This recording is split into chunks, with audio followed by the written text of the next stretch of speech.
আপনারা দেখছেন স্ট্রাগলার দেব। আমি স্বপন আপনাদের সঙ্গে। কিডনিতে পাথর হয়, এটা আমরা সকলে জানি। আর এই কিডনিতে পাথরটা কি করে হয়, কেন হয়, আমি আপনাদের সঙ্গে আমিও কিছুটা জানব। তা সেই বিষয় নিয়ে একটু আপনাদের সঙ্গে শেয়ার করি। আর অনুগ্রহ করে লাইক, শেয়ার, সাবস্ক্রাইবটা করে দেবেন, তাহলে নোটিফিকেশনগুলো আপনাদের কাছে যথারীতি পৌঁছে যাবে। পাথরের ঘা থেকে বাঁচতে ভরসা জীবাণু।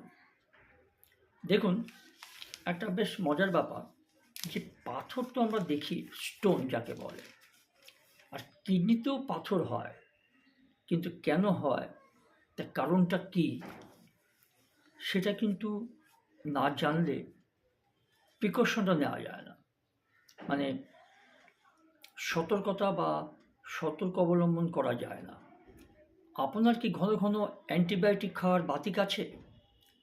উত্তর যদি হ্যাঁ হয়, তাহলে জেনে রাখুন কিডনিতে পাথর জমার আশঙ্কা আপনার আর 5 জনের চেয়ে ঢের বেশি। এটা আমিও জানতাম না। আমরা ব্যথা হোক বা অন্য কোনো কারণে হোক অ্যান্টিবায়োটিকটা বেশি খাই, ডাক্তারের পরামর্শে বা না বিনা পরামর্শ বেশি খাই। এই ধরনের মানুষ আমাদের সমাজে আছে অনেক। আর কারণ কি জানেন, অ্যান্টিবায়োটিক যারা বেশি খায়, কিডনিতে পাথর তাদের জন্য একদম অবধারিত, মানে সম্ভাবনা আছে।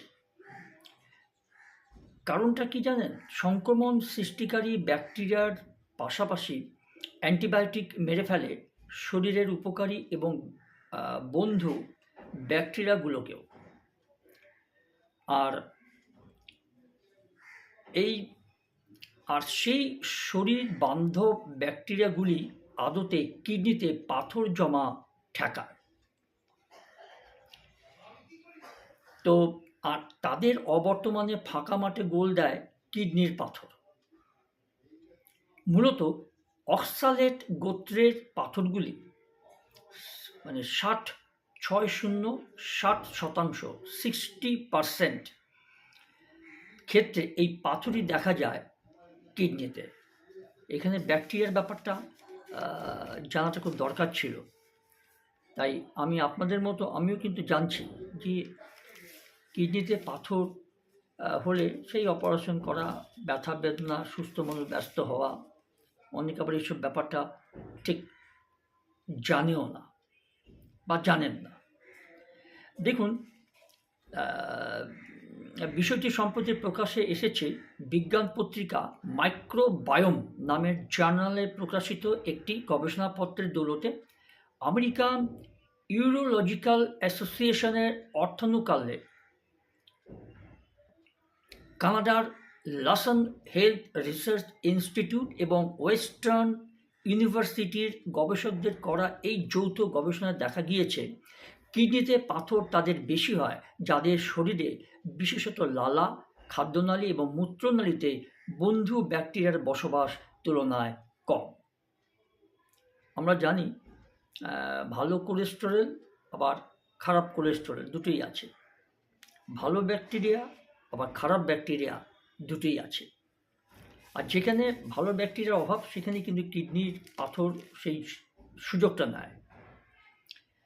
আর গবেষকরা মোট 113 জনের উপর গবেষণা চালিয়েছেন।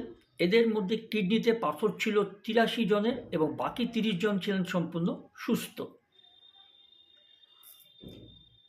এদের কেউই বিগত 3 মাসে কোনো অ্যান্টিবায়োটিক খাননি। তাদের প্রত্যেকের শরীরে বিভিন্ন অংশের, মূলত মুখ, খাদ্যনালী, মূত্রনালী ইত্যাদি ব্যাকটেরিয়া কালচার এবং তাদের জিনোম সিকোয়েন্সিং করা হয়। ওই প্রকল্পের মুখ্য গবেষক ওয়েস্টার্ন ইউনিভার্সিটির Schulich school of medicine and ডেন্টিস্ট্রির ওয়েস্টার্ন ইউনিভার্সিটির Schulich school of Medicine and Dentistry postdoctoral research fellow Kate আল উনি জানান যে ব্যাকটেরিয়া শনাক্তকরণ এবং তার চরিত্র বিশ্লেষণ করার জন্য তারা শর্টগান মেটাজিনোমিক সিকোয়েন্সিং পদ্ধতি ব্যবহার করেছেন এবং এই পদ্ধতিতে দেখা গিয়েছে যাদের কিডনিতে পাথর জমেছিল তাদের শরীরে বন্ধু ব্যাকটেরিয়া হয় অনুপস্থিত অথবা সংখ্যায় চোখে পড়ার মতো কম, মানে একদম নেই বললেই চলে। আর যতটুকু আছে সেটাতে কিডনির পাথর আটকানো যায় না, মানে বন্ধু ব্যাকটেরিয়া, ভালো ব্যাকটেরিয়া যেগুলো আমাদের শরীরের রোগ প্রতিরোধ সাহায্য করে। দেখুন, এত কথা জানতাম না, তাই আপনাদের সঙ্গে শেয়ার করি। আমিও শিখছি, আমিও জানছি, আমিও জানতাম না এটা। এবং আরেকটি কথা হচ্ছে যে ফলে ওই বন্ধু ব্যাকটেরিয়াগুলি যেসব ভিটামিন এবং বিপাকজাত পদার্থ মেটাবলাইটিস যাকে বলে সংশ্লেষ করে শরীরে সেগুলির হার বেশি কম অথবা নেই।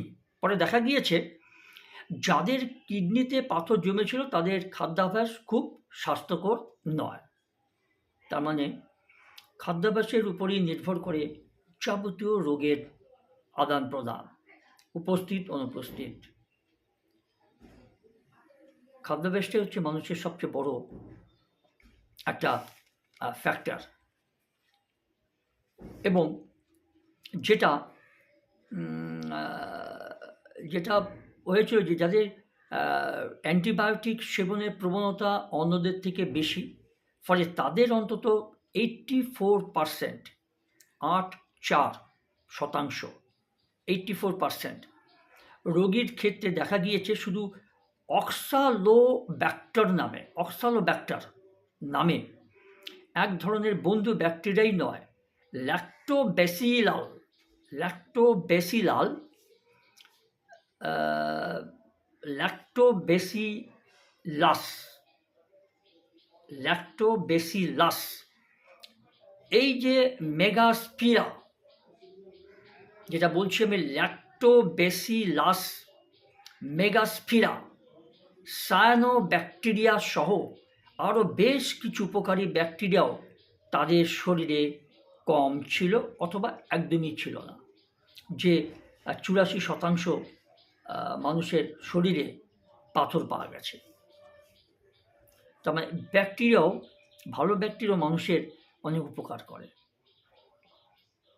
আরেকটা কথা, ইউরোলজি বিশেষজ্ঞ বাস্তব ঘোষ বলছেন কি যে বরাবরই জানা ছিল যে অক্সালোব্যাক্টার নামে এই যে বন্ধু ব্যাকটেরিয়া কিডনিতে পাথর জমার পথে অন্তরায় বাধা দেয়, পাথর জমতে দেয় না, কিন্তু ওই ব্যাকটেরিয়ার শরীরে যে অক্সালেট লবণ তৈরি হয় তাকে ভেঙে দেয়। এই অক্সালোব্যাক্টার উপাদান ব্যবহার করে ওষুধও বাজারে তৈরি হয়েছে, মানে চালু হয়েছে। পাথর তৈরি প্রতিযোগিতার জন্য বাজারে চালু হয়েছে এই ধরনের একটা ওষুধ, কিন্তু এই গবেষণা দেখিয়ে দিল শুধু অক্সালোব্যাক্টারই নয়, আরও অনেক বন্ধু ব্যাকটেরিয়া আছে যেগুলো কিডনিতে পাথর জমা বা জমতে প্রতিরোধ করে, মানুষকে সাহায্য করে, মানে কিডনিতে পাথর জমতে দেয় না। ভালো ব্যাকটেরিয়া, যার মধ্যে এই যে বললাম অক্সালোব্যাক্টার এর নাম। এবং দেখুন, এত জিনিস, মেডিসিন, এত কঠিন কঠিন শব্দ, এগুলো তো আমাদের জানার কথা নয়, কারণ আমরা তো কেউ ডাক্তার নই। যা ডাক্তার তাদের পক্ষে ঠিক আছে, আর সব ডাক্তারই বাইরে জানবে কি না জানি না আমি, তো সাধারণত এইটুকু মেনে নিতে হয় যে তারা জানবে। আরেকটা কথা হচ্ছে যে মানে এই যে অক্সালোব্যাক্টারই শুধু নয়, আরও অনেক এই ধরনের ব্যাকটেরিয়া, আমাদের বন্ধু ব্যাকটেরিয়া যারা আমাদের উপকার করে, আর জীবাণু বা পাথর কিডনিতে জমতে প্রতিরোধ করে, সেগুলি কিডনিতে পাথর জমা প্রতিরোধ করে। এই ধরনের বন্ধু ব্যাকটেরিয়া আরও অনেক আছে। আগামী দিনে এরকম আরও বন্ধু ব্যাকটেরিয়ার খোঁজ মিলবে বলে এই ডাক্তার মহাশয়ের, মানে বাস্তব ঘোষ, যিনি ইউরোলজি বিশেষজ্ঞ, তিনি আশা করছেন। দেখুন, পাষাণের ভার বলতে আচমকা পাঁজর থেকে কোমরের দিকে নেমে আসা একটা যন্ত্রণা, অথবা তলপেটে মোচড় দেওয়া বেদনা মানে ব্যথা, পরে ধরা পড়লো কিডনিতে পাথর জমেছে, ডাক্তারি পরিভাষায় নেফ্রোলিথিয়াসিস একে বলে। এই সমস্যা একদম বিরল নয়, কিন্তু বরং কেন সাধারণ এটা দেখা যায় বেশি, তার কারণ হচ্ছে শীতে জল খাওয়া কমে যাওয়ার জন্য এই সমস্যা ভালো দেখা যায়। জল যদি আপনি কম খান, পাথর জমবে। আর জল যদি নিয়মিত একটু ভালো খান, মানে পরিমিত মাত্রা খান বা একটু যদি বেশি খান, পাথর জমতে পারে না। পাথর ওই জলের সাথে মূত্রদ্বার দিয়ে সে পাথর বেরিয়ে যায়। এবং তাই বিশেষজ্ঞরা চিকিৎসকদের পরামর্শ তুলে ধরেছে। এই যে গবেষণাগুলো আমি বললাম, এরা আমাদের পক্ষে, আমাদের মতো যারা অজ্ঞ, তাদের কতটা উপকারে আসে। কিডনির পাথর মানে কি?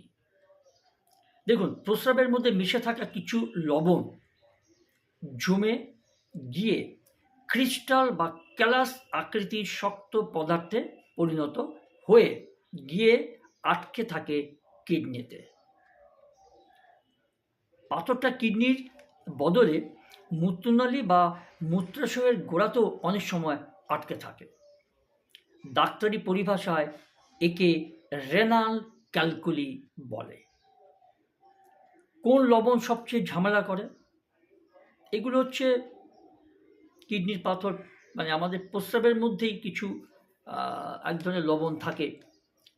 সেই লবণ যদি ঠিকমতো না বেরোয়, যে পরিমতো জল না খায়, সেগুলো জমতে থাকে মূত্রনালীতে। জমতে জমতে সেগুলো পাথরে পরিণত হয়। এবার কোন লবণ সবচেয়ে বেশি ঝামেলা, মানে কোন লবণ আমাদের পক্ষে সবচেয়ে বেশি ক্ষতিকর? মূলত ক্যালসিয়াম কোনো একটি লবণই সবচেয়ে বেশি পাথর তৈরি করে কিডনিতে। পাথরগুলি দেখা যায় 60%, 60% ক্ষেত্রে ক্যালসিয়াম অক্সালেট এবং 20% মানে 20% ক্ষেত্রে ক্যালসিয়াম হাইড্রক্সি অ্যাপটেটাইট এবং 10% মানে 10% ক্ষেত্রে ক্যালসিয়াম ট্রিপল ফসফেট স্টোন। 10% ক্ষেত্রে ইউরিক অ্যাসিডের পাথরও জমে কিডনিতে। এগুলো আমি চেষ্টা করলাম আপনাদের জানানোর জন্য, যাতে যদি মানুষ, আমার শুভানুধ্যায়ীরা একটু উপকৃত হয়। আর তার সঙ্গে আমিও জানলাম, আমারও জানা দরকার ছিল কেন জমে কিডনিতে পাথর। মূত্রের জলীয় অংশের তুলনায় মূত্রে মিশে থাকা এই নানা ধরনের লবণের মাত্রা যখন অত্যধিক বেশি হয়ে যায়, তখন সেগুলি আর প্রস্রাবের সঙ্গে বেরিয়ে যেতে পারে না শরীর থেকে, বরং ক্ষুদ্রাতি ক্ষুণ্ণ দানার মতো ওই মূত্রনালীতে সেই লবণগুলো, বিভিন্ন ধরনের লবণ জমতে জমতে দীর্ঘদিন ধরে যদি এই জমতে থাকা জিনিসটা চলতে থাকে, এই দানাগুলি আস্তে আস্তে বড় হয়ে যায়, জমাট বেঁধে যায়। এই কোলাসাকৃতি সেগুলো পাথরে, স্টোনে বা কোলাসাকৃতির পাথরে পরিণত হয়। তা একেই আমরা বলি কিডনিতে পাথর হয়েছে। আশা করি আমার জ্ঞান অনুযায়ী বোঝাতে পারলাম। ভালো থাকবেন, সুস্থ থাকবেন। আবার এরকম কোনো টপিক নিয়ে বা কোনো বিষয় নিয়ে আপনাদের সঙ্গে আবার দেখা হবে।